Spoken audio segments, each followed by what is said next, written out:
Finny.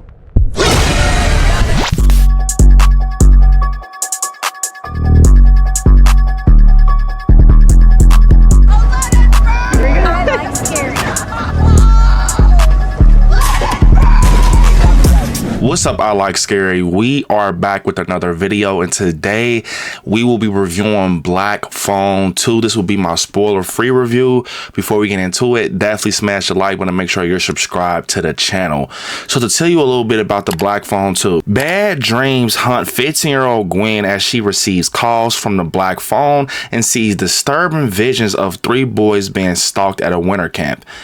Accompanied by her brother Finn, they head to the camp to solve the mystery, only to confront the grabber, a killer who's grown even more powerful in death.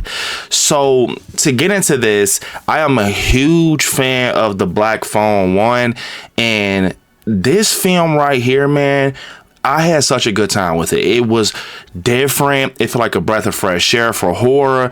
And I will say, I feel that the grabber in this, played by Ethan Hawke, was so sinister, and he brought so much nightmare fuel to Black Phone 2. I feel that this one right here, Black Phone 2, is actually better than the first one in my opinion. I feel like the first one does have things and do things that are different from this, but the one that I enjoyed the most was Black Phone 2.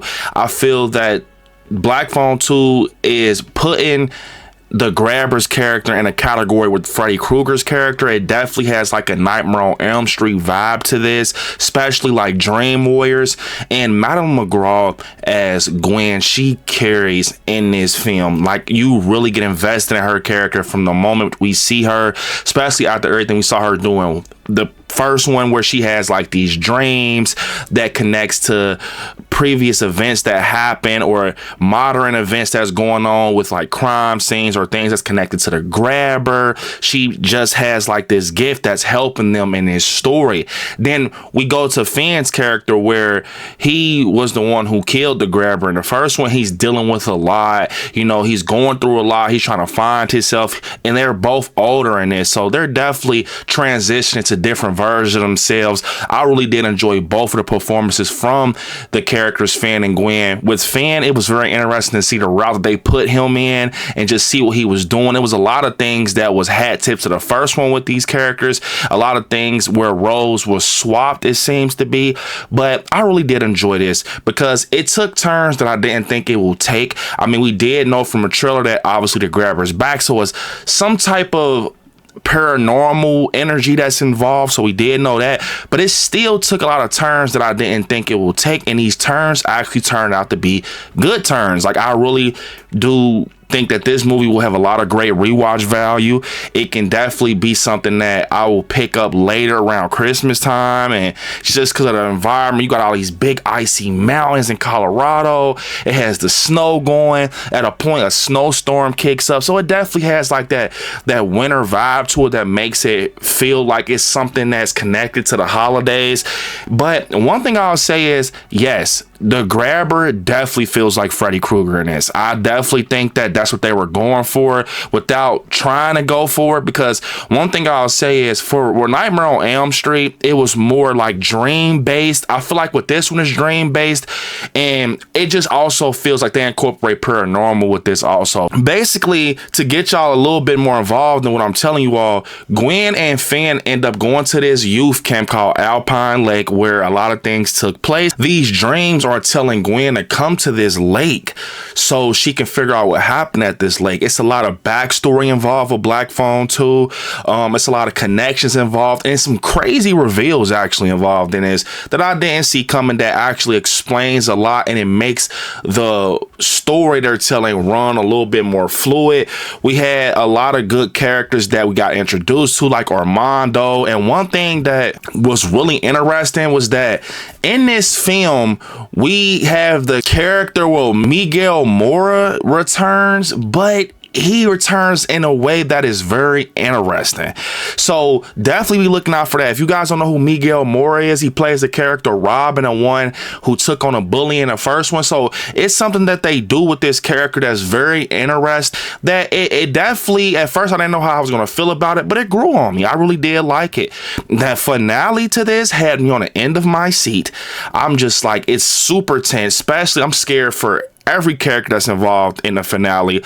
The grabber, it's a scene where he is so creepy that involves like Gwen and a couple more people, where it's probably the scariest scene I've ever seen come from the grabber. Like, he legit was like creepy as hell, and I just really liked how they had him there one minute and the next minute you didn't see him, and then it's like, is this real? Can he hurt him? Because he's like in a nightmare sequence. Like, what was going on? So it was just one of those things where you didn't know if he can hurt them at that moment, or could he hurt them at that moment?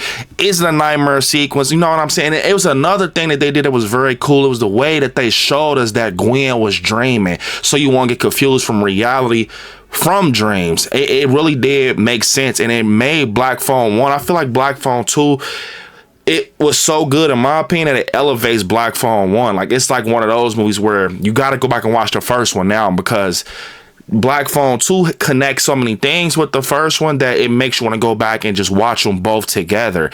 But I did have a good time with this, and it's crazy because I really knew from the beginning of the year, like, bro, I was gonna love Black Phone 2 because I'm a huge fan of the first one. I love Ethan Hawke as the grabber. I love Gwen and Finney as characters. Even the father, he did good in this. I loved the scenes we had with him. It felt like he was a real father. You know, you had a lot of emotions going on with him in this one, but it just really felt that this was a fluid sequel. It's definitely one of the better horror sequels when it comes to horror sequels. It felt like it was a part of the story that they were telling. Didn't feel like it was detached from anything. I loved how they made the grabber look more creepier with like this ice on his mask, and how he looks a little dead now. He has like a lot of like scars on him and things like that. And we find out once when Gwen gets to Alpine Lake, she's trying to figure out this backstory about these 3 little boys, where something happened at this lake, and we get a lot of imagery that we see in a trailer where it's like they actually used them for scares at points. Like, I don't think it was intentional, but just the way that they looked, it was like, wow. But yeah, it definitely has that Dream Warriors feel to it. I loved how it's shot, the color grading with that like saturation put down a little low, but still being able to see the coloring on the clothes, like that 80s grain of film.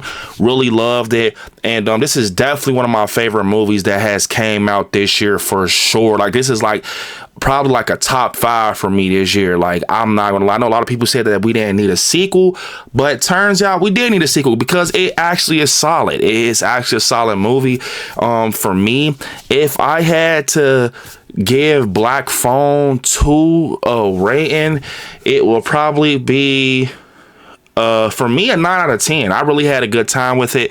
I don't know if they're going to try to do a third one, but I will be down for a third one. But overall, this was solid. This is something I will pick up on physical media, and I'm so glad that I went to go see it in theaters, and I had a great time with it, man. So, man, gotta see Ethan Hawke again on screen. I hope we can, because he's now, in my opinion, he's one of the most known horror villains, like fresh villains. He's like, it's like Art the Clown then the Grabber. Like, these two, like, he's on Fortnite and everything now. So yeah, man, comment down below, how do you feel about the Black Phone 2? Did you go see it? What was your favorite scene? Do you think it's better than the first one? Let me know in the comments. Unfortunately, this is the end of this video. I want y'all to hit me up on all my social medias at ILIKESCARY, and I'll see you all in the next one.